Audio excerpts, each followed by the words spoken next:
पहला वाजिब क्या था भी? वकूफ़ मुज़दलिफ़ा। और दूसरा वाजिब क्या था? रमी। और तीसरा वाजिब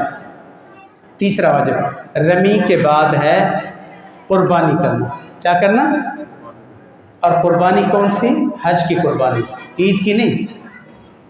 किसकी कुर्बानी? मसला समझ लें आप हजरात भी अच्छी तरह। हाजी के लिए आमतौर पे 2 कुर्बानियाँ होती हैं। कितनी कुर्बानियाँ होती हैं? एक हज की कुर्बानी, एक ईद की कुर्बानी। एक हज तमत्तो के शुक्राने की कुर्बानी और हज क़िरान की शुक्राने की कुर्बानी। वो वाजिब है। वो क्या है? ठीक है। तो वो जो कुर्बानी करेंगे रमी करने के बाद, उसमें क्या नियत करेंगे कि कौन सी कुर्बानी है? हज की। दूसरी कुर्बानी कौन सी है? ईद की। वो आप इधर भी कर सकते हैं, उधर भी कर सकते हैं, लेकिन हज की कुर्बानी सिर्फ और सिर्फ वहाँ। ठीक है। ईद की कुर्बानी हज की कुर्बानी को मिक्स नहीं करेंगे। आमतौर पे लोग जाते हैं कि हमने कुर्बानी इधर नहीं करनी, उधर ही करनी, और वहाँ जाके जो हज की कुर्बानी करते हैं ईद की कुर्बानी को उसी में समझ लेते हैं, या उसको ईद की कुर्बानी समझ लेते हैं। नहीं, ईद की कुर्बानी अलग है, हर मुसलमान करता है। हज से उसका ताल्लुक़ नहीं, उसका ताल्लुक़ किससे है? माल से है। उसका ताल्लुक़ जो साहिब वसअत होता है वो कुर्बानी करता है, पूरी दुनिया में करता है। लेकिन वो जो कुर्बानी है वो हज की कुर्बानी है, उसको दमे शुक्र भी कहते हैं, दमे शुक्र। तो पहला वाजिब क्या है? वकूफ़ मुज़दलिफ़ा। दूसरा वाजिब क्या है? रमी। तीसरा वाजिब क्या है? कुर्बानी, ज़बह, दम। उसकी तफसील मैंने समझा दी, दमे शुक्र की। ठीक है जी। और चौथी चीज़ है उसके बाद हलक करना। क्या करना? हलक करना। हलक करके अब इहराम की पाबंदियाँ ख़त्म, इहराम की पाबंदियाँ ख़त्म। लेकिन एक पाबंदी अभी भी है, एक पाबंदी अभी भी है। वो कौन सी? बीवी हलाल नहीं है। बीवी अभी भी हलाल है। बीवी कब हलाल होगी? जब तवाफ़ ज़ियारा करेंगे, जब तवाफ़ ज़ियारा करेंगे। ठीक है। अब बताएं, फिर एक दफ़ा बताएं। पहला वाजिब क्या है? वकूफ़ मुज़दलिफ़ा। दूसरा वाजिब रमी। तीसरा वाजिब कुर्बानी। तीसरा वाजिब और चौथा वाजिब हलक। चौथा वाजिब और पांचवा वाजिब क्या है? तवाफ़ ज़ियारत के बाद सफ़ा मरवा की सही करना। तवाफ़ ज़ियारत के बाद, तवाफ़ ज़ियारा क्या है? फ़र्ज़ है। उसके बाद क्या करना? सफ़ा मरवा की वो वाजिब। कितने वाजिब हो गए? कितने रह गए? एक। आखिरी वाजिब है अलविदाई तवाफ़ करना। क्या करना? तवाफ़ विदा। तवाफ़ बैतुल्लाह शरीफ से जब आप रुखसत होंगे ना, मक्का को जब आप छोड़ेंगे, तो अलविदाई तौर पे बैतुल्लाह का 7 चक्कर लगा के तवाफ़ करना, ये भी वाजिब है। तो वाजिबात हज, हज की वाजिब कितनी होगी जी? 6। वकूफ़ मुज़दलिफ़ा, रमी, कुर्बानी, हलक, सई हज, तवाफ़ विदा, तवाफ़ अलविदाई तवाफ़, ये चीज़ें अहम और ज़रूरी हैं। बाकी इसके अलावा मक्का मुकर्रमा में भी ज़ियारतें हैं, मदीना मुनव्वरा में भी ज़ियारतें हैं। वो किसी आलिम मुस्तनद बंदे के ज़रिए आप तवाफ़ वो सारी ज़ियारतें कर सकते हैं। अब इस मजलिस में उसकी गुंजाइश भी नहीं है, वक़्त भी कम है, तो वो फिर इसी वक्त आप वहाँ मस्जिद में आएंगे तो उसके ऊपर भी बात कर लेंगे अनिल भाई के साथ। लेकिन यह है कि जो अहम ज़रूरी चीज़ें हैं वो मैंने आपके सामने अर्ज़ कर दी हैं, और कुछ और चीज़ें अगर ज़रूरी हैं तो वो भी मैं आपके सामने देख लेता हूँ। कि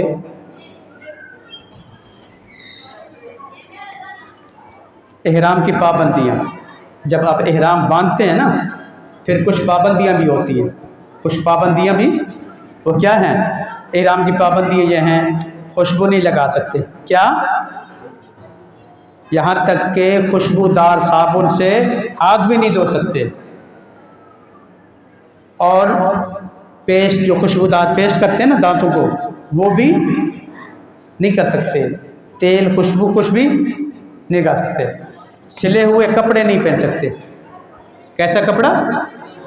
सिले हुए से मुराद है इंसानी आदा की हैयत पर, इंसानी आदा की हैयत पर, जैसे टोपी है, जैसे कमीज़ है, जैसे बुनियान है, जैसे शलवार है, जैसे जुराबें हैं, अंडरवियर है, तो ये चीज़ें नहीं पहन सकते।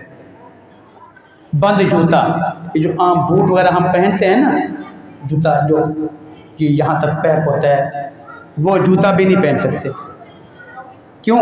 इसलिए कि एहराम की हालत में ये उभरी हुई हड्डी और दोनों टखने, उभरी हुई हड्डी और दोनों टखने, ये क्या होने चाहिए? खुले होने चाहिए। क्या होने चाहिए? खुले होने चाहिए।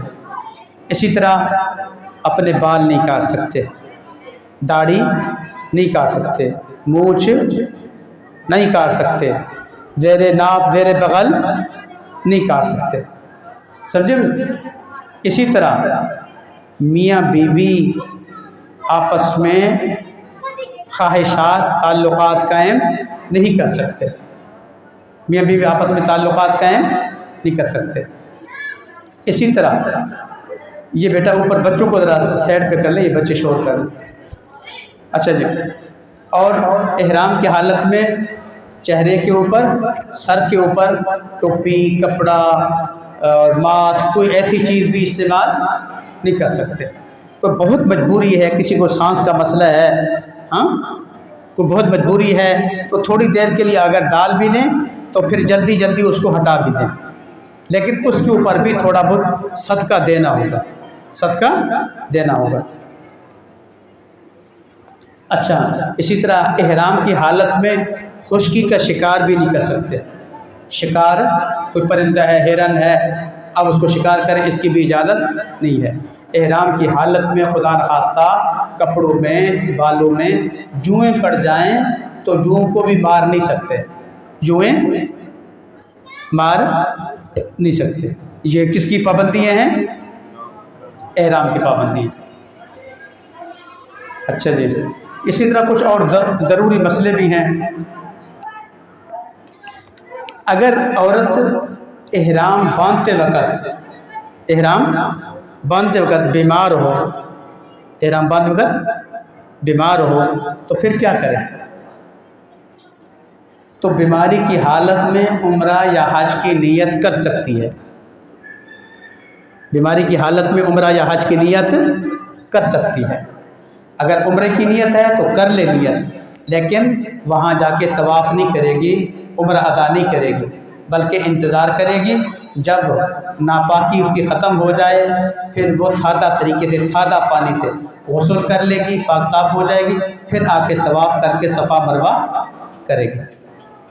और अगर हज की नीयत है तो एहराम बीमारी की हालत में हज की नीयत कर लें, मिना भी चली जाएगी, अरफात भी जा सकती है, मुज़दलिफ़ा भी जा सकती है, रमी भी कर सकती है, कुर्बानी भी उसकी हो सकती है, ठीक है जी, बाल भी काट सकती है, ठीक है, सारे काम कर सकती है, लेकिन तवाफ़ नहीं कर सकती। तवाफ़ ज़ियारा उसका इंतज़ार करेगी, जब पाक हो जाएगी फिर करेगी।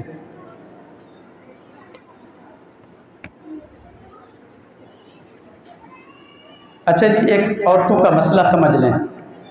आम तौर पे ना औरतें सर पे एक कपड़ा सा डाल देती हैं ना, उनकी सोच ये होती है कि ये हमारा एहराम है, ये हमारा क्या है?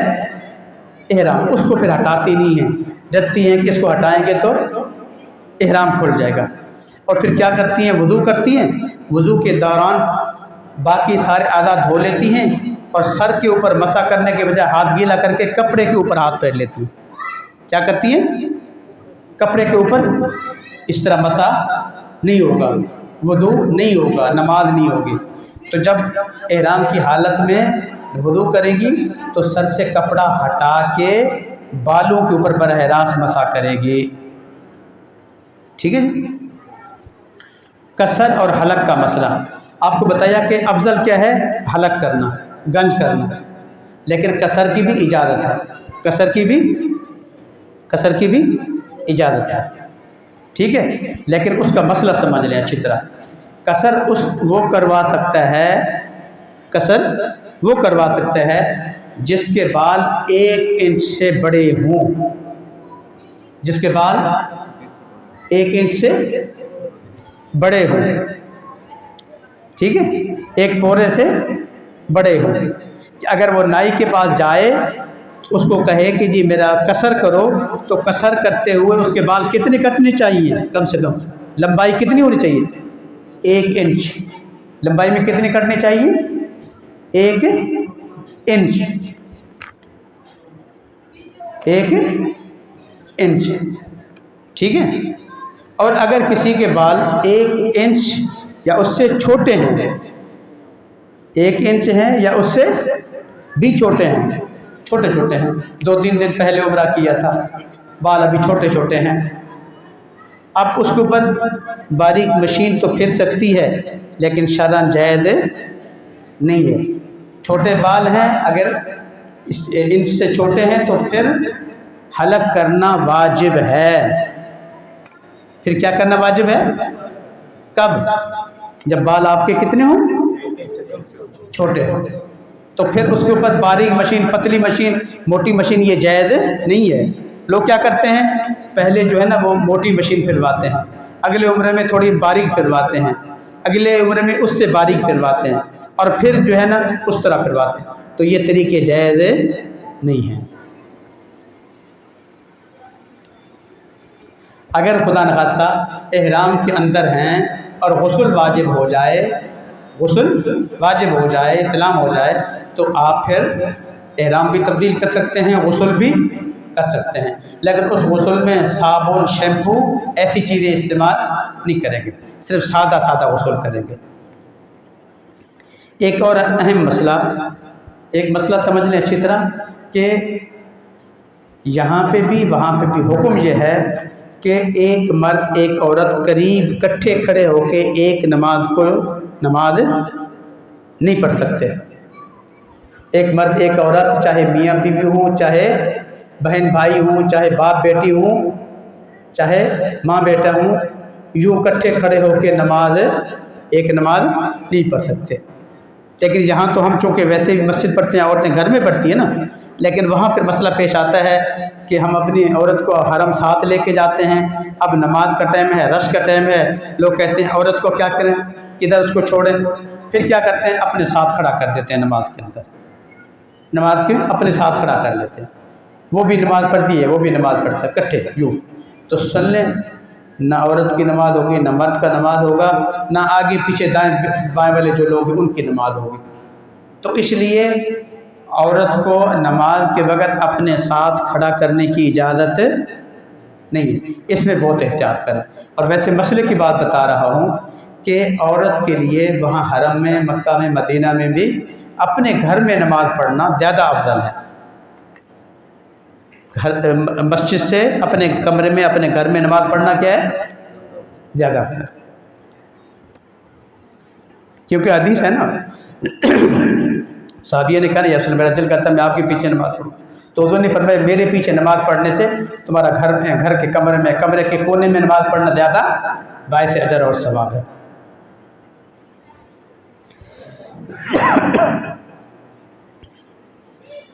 एक और मसला, अगर अल्लाह ताला वहाँ मौका देते हैं तो आप तवाफ़, उम्रा, नफली अमल आप किसी की तरफ से भी कर सकते हैं, किसी और की तरफ से कर सकते हैं, उसमें कोई हर्ज नहीं है।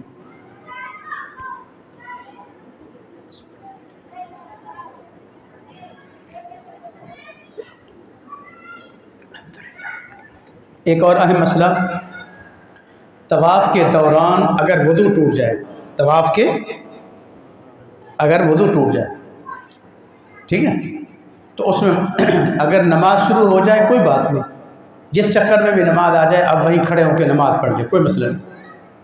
लेकिन अगर तवाफ़ के दौरान वुज़ू टूट जाए तो फिर मसला अच्छी तरह समझ लें, पहले चक्कर में, दूसरे में, तीसरे में या चौथे में, पहले 4 चक्करों में अगर वुज़ू टूटेगा फ़ौरन तवाफ़ को रोक दें, बाहर निकल जाएं, वुज़ू करें और फिर दोबारा ज़ीरो से शुरू करें, फिर दोबारा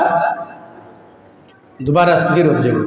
और अगर 4 चक्कर मुकम्मल कर लिए, 5वें में, 6ठे में, 7वें में, टूटा है तो फिर आप फ़ौरन तवाफ़ रोक दें और वापस जाएं।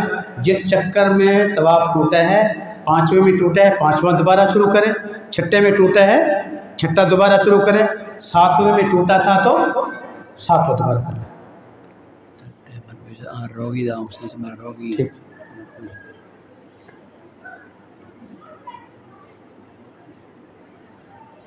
ठीक है जी। ये अहम चीज़ें आपके सामने गुजारिश करती हैं। चीज़ें तो बहुत सारी थी, लेकिन कुछ ना कुछ ज़रूरी चीज़ें आपकी खिदमत में अर्ज़ कर दी हैं। बाकी आपके ध्यान में अगर कोई सवाल है साथियों के, तो उसको डिस्कस कर लेते हैं। तो बाकी एक दफ़ा फिर आप आएंगे इंशाल्लाह, चीज़ें आपको मज़ीद भी समझाऊँगा। अनीस भाई, कोई सवाल है आपके ध्यान में? बोले याकूब साहब किधर चले गए? कुछ सवाल कर रहे थे आप हज़रात के ध्यान में? कोई सवाल है? कुछ चीज़ें समझ आई हैं?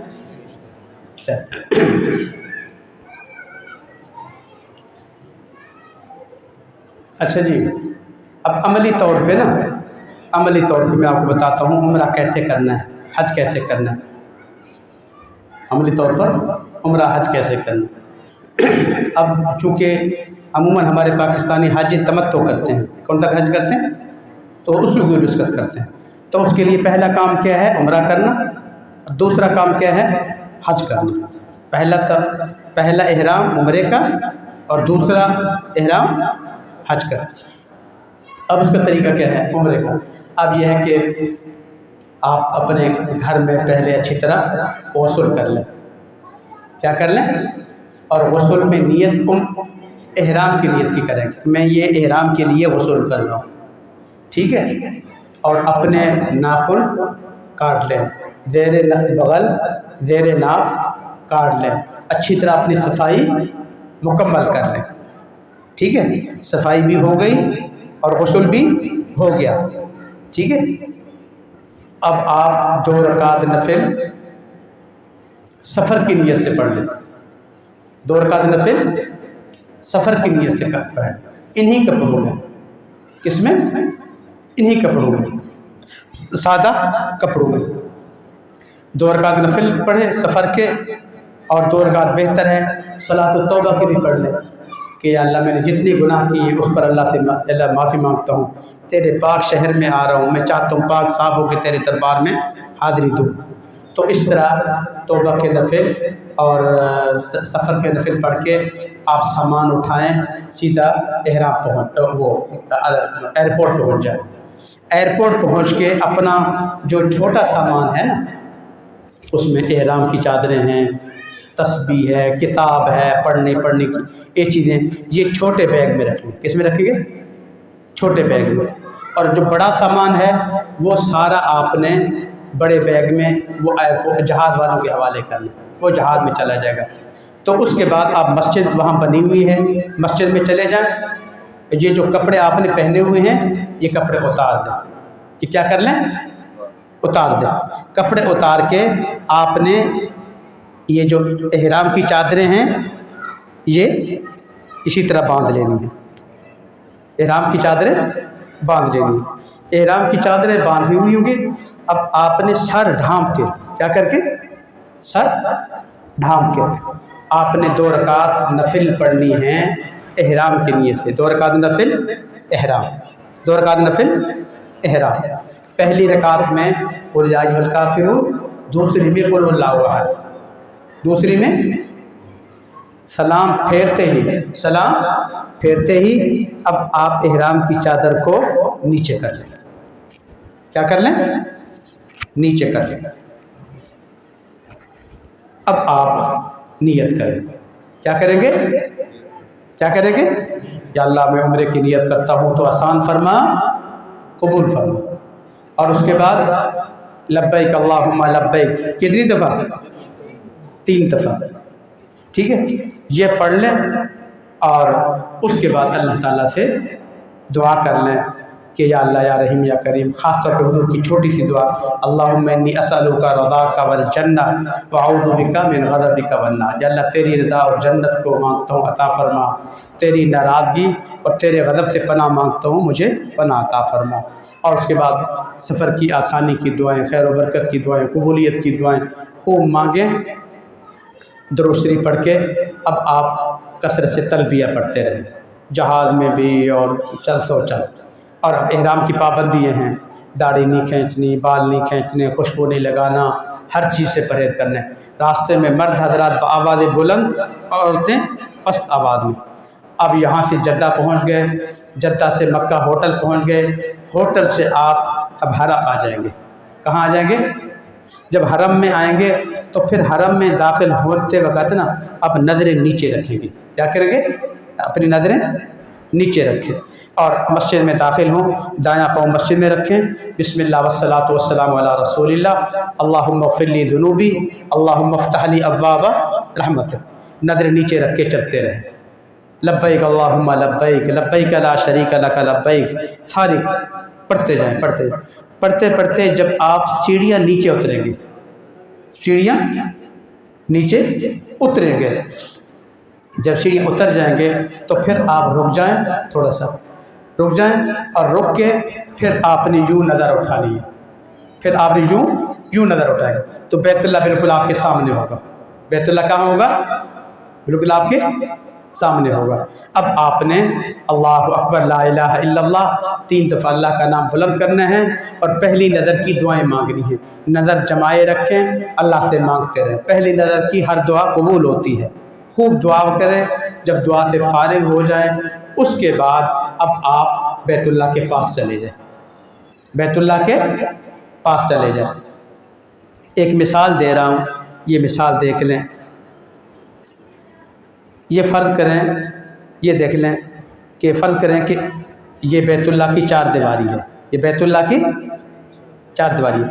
तो ये वाला कोना हजर अस्वद है, ये वाला कोना ये रुकन इराकी है, ये रुकन शामी है, ये रुकन यमानी है। इसी तरह ना नहीं भाई, हजरे रुकन इराकी, रुकन यमानी। अब आपने तवाफ़ कहाँ से शुरू करने हैं? रुकन हजर अस्वद से, ठीक है। अब आप ये जो रुकन यमानी है ना, ये वाला कोना आपको नज़र आ रहा है? हाँ, ये वाला कोना हजर अस्वद वाला कोना। अब यहाँ जो है ना, ये जो है इससे आपका उम्रा शुरू होगा, आपका तवाफ़ शुरू होगा, ठीक है। अब इससे पहले ना आप भी ज़रा तवज्जो है आपकी, हाँ। अब इस पे आने से पहले आप पहले नंबर 1 आप तलबिया पढ़ रहे थे, लब्बैक अल्लाहुम्मा लब्बैक, वो बंद कर दें। पहला काम क्या करेंगे? तलबिया बंद कर देंगे। नंबर 2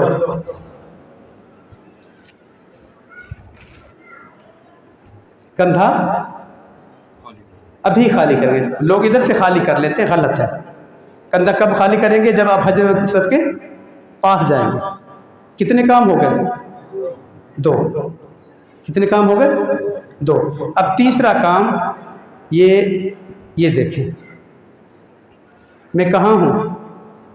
हजर अस्वद का कोना मेरा दायां कंधा मेरा। आप नजर, आप इधर आए, इधर थोड़ा सा इधर तस्वीर की थोड़ी देर जगह दो बेटा। ये देखें, मेरी तरफ देखें, मेरा ये कंधा हजर अस्वद का बराबर है ना। यहाँ पे आपने तीसरा काम करना है, तवाफ़ की नीयत करनी है। क्या करना है? कितने काम हो गए? 3। तलबिया बंद कर दें, कंधा खोल लें, और तीसरा काम कंधा इधर होगा इसकी सीध में, दायां कंधा। तो आप, या अल्लाह मैं 7 चक्कर तवाफ़ की नीयत करता हूँ, आसान फरमा, कबूल फरमा। 3 काम हो गए। चौथा काम यू, समझे? अब देखो हजर अस्वद कहाँ पे है? मेरे सीने के सामने। अब आप सबसे पहले बैतुल्लाह शरीफ की तरफ मुँह कर लेंगे। क्या कर लेंगे? बैतुल्लाह शरीफ की तरफ मुँह कर लेंगे, और उस वक़्त अमली तौर पे आप जो है ना नीयत करेंगे। उसकी तरतीब यह है, जैसे आप नमाज़ पढ़ते हैं ना, नमाज की नीयत करते हैं, उसके बाद तकबीर कहते हैं ना, अब यहाँ भी तकबीर कहनी है। क्या करना है? कैसे? बिस्मिल्लाह अल्लाहु अकबर वलिल्लाहिल हम्द। कानों तक हाथ उठाए और हाथ छोड़ दिए, बिस्मिल्लाह अल्लाहु अकबर वलिल्लाहिल, मेरा सीना किसके सामने है? ठीक है, कितने काम हो गए? और पांचवा काम, अब पहले मैंने कानून था, अब मैं हजर अस्वद मेरे तकरीबन सीने के बराबर है, इस इधर है सामने सीने। अब मैं यूँ करूँगा इस्तिलाम। क्या करूँगा? इस्तिलाम। गोया मैं बैतुल्लाह के हजर अस्वद को हाथ लगा रहा हूँ, हाथ लग गया, इस्तिलाम कर लिया, बोसा दे दिया, 5 काम हो गए। ठीक है, अब एक दो जल्दी से आए बाहर से, दुआ की बैतुल्लाह का दीदार करने के बाद अब आपने उम्रा शुरू करना है, तवाफ शुरू करना है। तो अब पहले काम क्या करेंगे? पहला काम क्या करेंगे? तलबिया। दूसरा काम कंधा, और तीसरा काम नीयत करेंगे इसकी सीध में, और फिर तकबीर बिस्मिल्लाह अल्लाहु अकबर वलिल्लाहिल हम्द, और उसके बाद बिस्मिल्लाह अल्लाहु अकबर वलिल्लाहिल हम्द। 2 काम हो गए, पहले कानों तक तकबीर और दूसरा सीने के सामने इस्तिलाम। 5 काम हो गए। छठा काम रुख मोड़ लें। पहले मेरा मुंह किधर था? बैतुल्लाह की तरफ था। अब मेरा मुंह बैतुल्लाह की तरफ नहीं होगा, मेरा कंधा होगा। अब उसमें मैं रुख मोड़ के तवाफ शुरू कर दूंगा। क्या करूँगा? ठीक है, और पहले 3 चक्करों में, पहले 3 चक्करों में मैं थोड़ा सा क्या करूँगा? इज्तिबा करूँगा, थोड़ा सा अकड़ के चलूँगा। ठीक है, अकड़ के पहले 3 चक्करों में, आखिरी 4 चक्करों में नहीं, पहले 3 चक्करों में थोड़ा सा अकड़ के चलना है। यूँ चलते चलते चलते आएंगे रुकन यमानी के पास। अगर करीब है तो हाथ लगा लें, लेकिन इहराम की हालत में एहतियात करें, खुशबू लगी होती है। और रुकन यमानी के बाद आपने पहले जो दुआएं मांग रहे थे वो ब्रेक कर दें, रोक दें। अब रुकन यमानी के बाद हजर अस्वद तक हर चक्कर में एक ही दुआ, रब्बना आतिना फिद दुनिया हसना व फिल आखिरति हसना वक़िना अज़ाबन नार वअदखिलनिल जन्नह मअल अबरार या अज़ीज़ु या गफ़्फ़ार या रब्बल आलमीन। हजर अस्वद के पास पहुँच गए, फिर बैतुल्लाह की तरफ मुँह करेंगे और हजर अस्वद का इस्तिलाम करेंगे। और तवाफ़ के दौरान बैतुल्लाह की तरफ ना पीठ करेंगे ना मुँह करेंगे, सिवाय हजर अस्वद के। हजर अस्वद के अलावा बाकी तवाफ़ के दौरान बैतुल्लाह को नहीं देखना, नज़र नीचे रखनी है, अल्लाह से दुआएं मांगनी है, ज़िक्र अज़कार करने हैं। ठीक है, जो पहला चक्कर, दूसरा चक्कर, तीसरा चक्कर, पहले 3 चक्करों में रमल है, पहले 3 चक्करों में अकड़ के चलना है। क्या करना है? हाँ, रमल अरबी में उसको कहते हैं, अकड़ के चलना। बाकी रूटीन के जो चक्कर हैं ना 4, उसमें वैसे ही चलेंगे। 7वां चक्कर पूरा करके 8वीं दफ़ा हजर अस्वद का इस्तिलाम करेंगे। कितनी दफ़ा इस्तिलाम हो गया? 8 इस्तिलाम हो गया।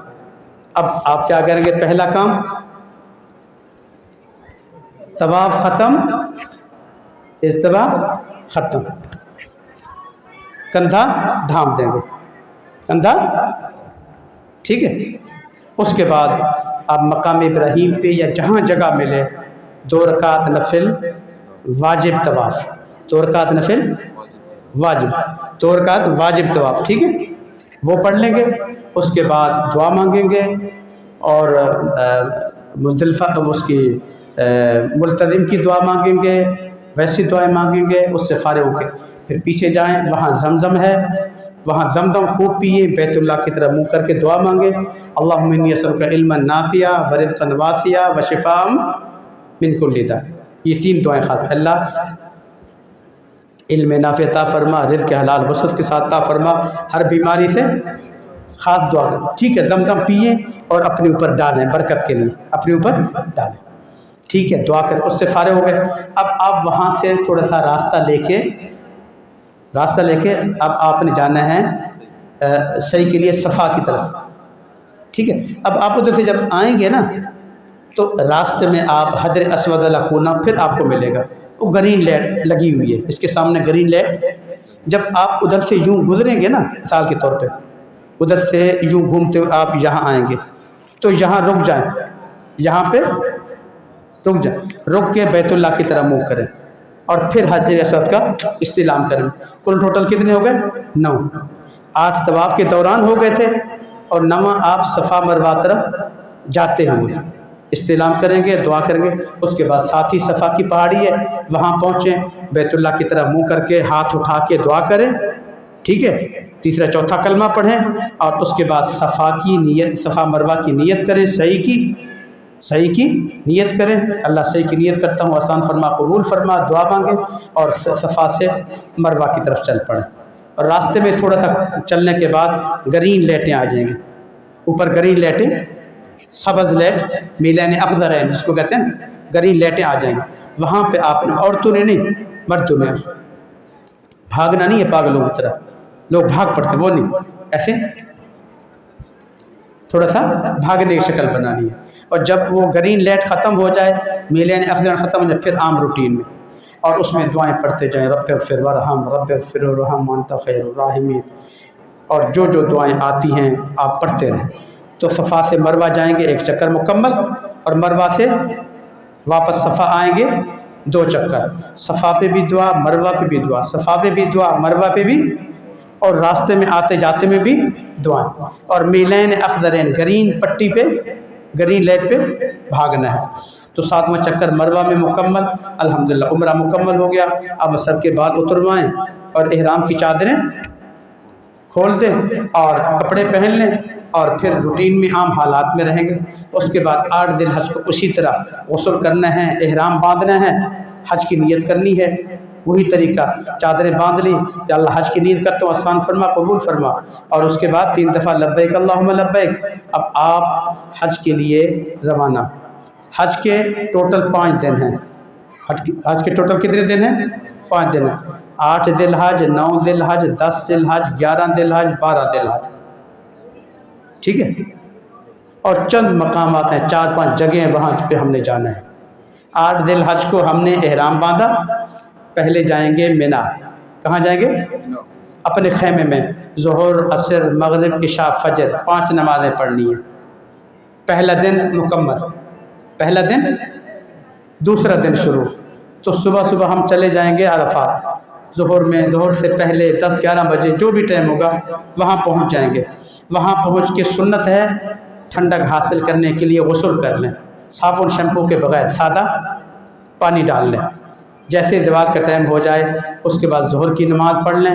मुसाफिर हैं तो कसर करें, मुकीम हैं तो पूरी पढ़ें, ठीक है। ये मुकीम होंगे, मुसाफिर होंगे, वहाँ पे क्या प्रोग्राम है? मक्का में कितने दिन क्या है आपका? 25 दिन। अच्छा, बस ठीक है, फिर तो मदीना उसके बाद जाएंगे, हाँ, फिर मक्का में आप मुकीम हो जाएंगे। अब आपने पूरी नमाज़ पढ़नी है, ज़ोहर के टाइम ज़ोहर की नमाज़ पढ़ेंगे, उसके बाद आप असर तक, फिर असर की नमाज़, फिर मगरिब तक दुआएं, कभी धूप में, कभी साए में, कभी खेमे के अंदर, कभी खेमे से बाहर, रो रो के खूब दुआएं करनी है। मगरिब होते ही अल्हम्दुलिल्लाह वक़ूफ़ अरफ़ा मुकम्मल हो जाएगा। उसके बाद अब आप गाड़ी पे, पैदल, जो भी है, अब वापस आएंगे। रास्ते में मुज़दलिफ़ा है, रास्ते में उधर आके रात को क़याम करना है। इशा, मगरिब की नमाज़ पढ़नी है, इशा की नमाज़ पढ़नी है, एक अज़ान एक इकामत के साथ। मगरिब इशा की नमाज़ इशा के वक़्त में पढ़नी है, मगरिब की नमाज़ इशा के वक़्त इशा के साथ पढ़नी है, एक अज़ान एक इकामत के साथ, एक अज़ान एक इकामत के साथ। उसके बाद आप फिर वहाँ थोड़ा आराम भी कर लें और शैतान को मारने के लिए कंकरियाँ भी चुन लें। और सुबह जल्दी उठ के तहज्जुद की नमाज़ पढ़ के, फजर की नमाज़ की अज़ानें जैसे हो जाएं, फजर की नमाज़ अंधेरे में पढ़ना है उस दिन। और नमाज़ पढ़ने के बाद 5, 10, 20 मिनट खूब दुआएं मांगे, खूब दुआएं। हुज़ूर ने फरमाया मेरी सारी दुआएं अरफात में कबूल हो गई थी, जो रह गई थी वो यहाँ कबूल हो गई।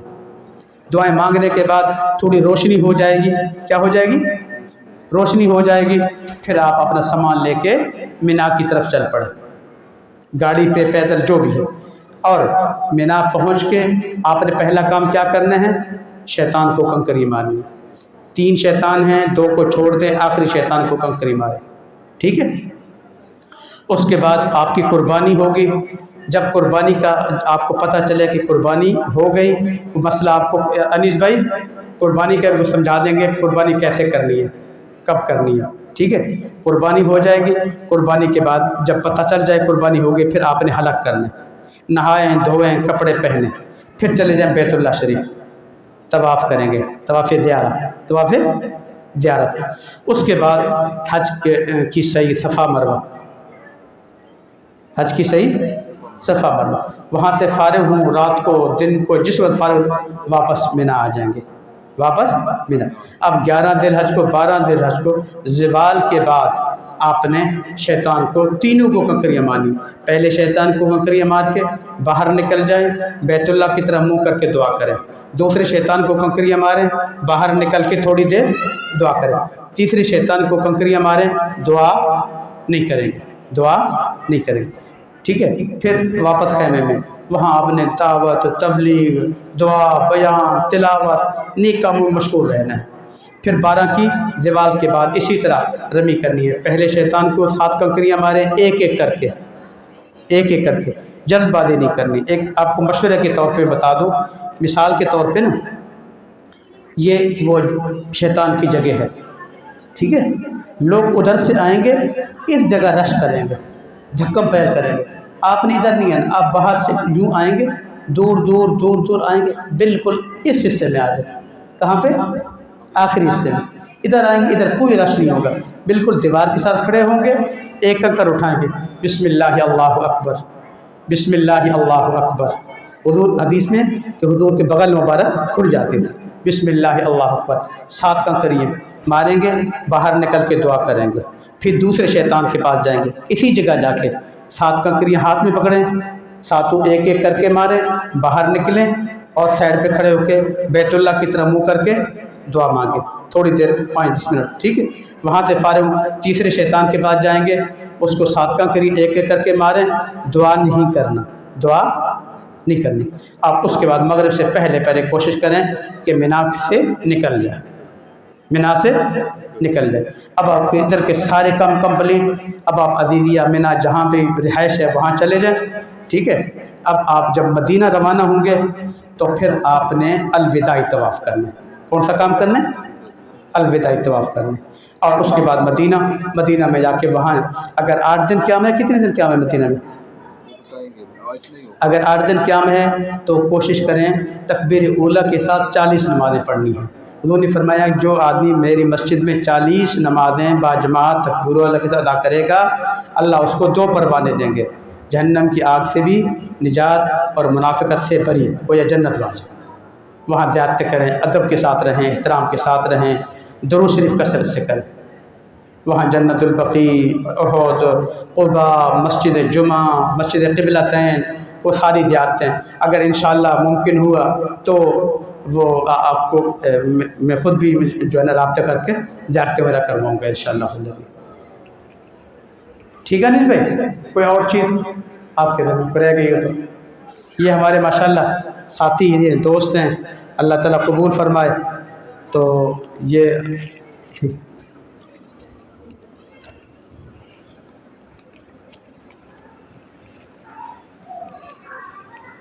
क्या पूछा भाई?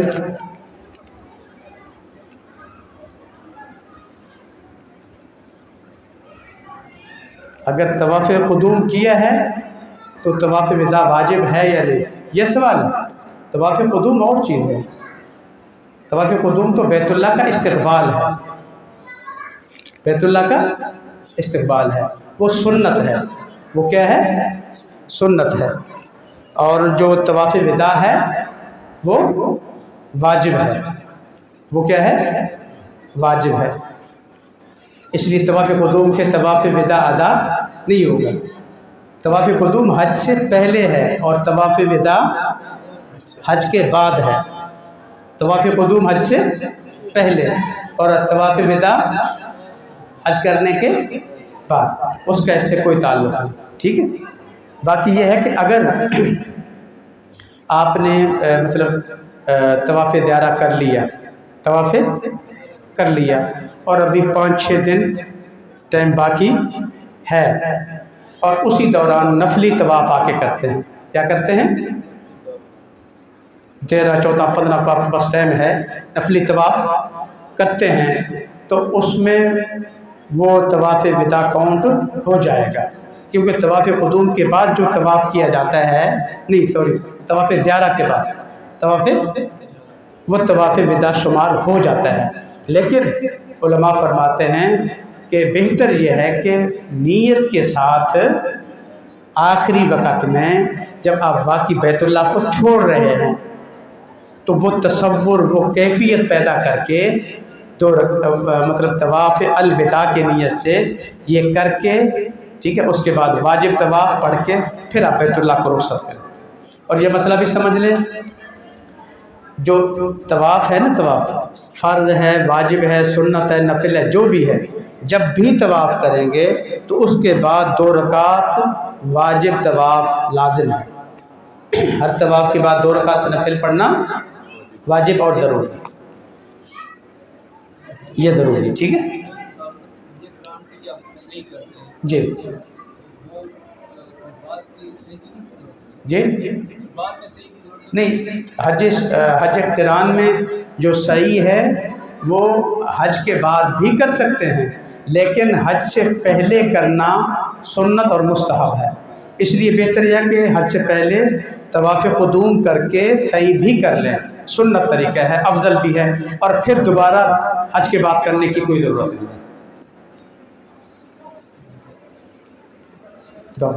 अल्हम्दुलिल्लाह रब्बिल आलमीन वल आक़िबतुल मुत्तक़ीन वस्सलातु वस्सलामु अला सय्यिदिल मुरसलीन व अला आलिहि व सहबिहि अजमईन। या अल्लाह, या रहीम, या करीम, हमारी इस मजलिस को अपनी बारगाह में कबूल फरमा।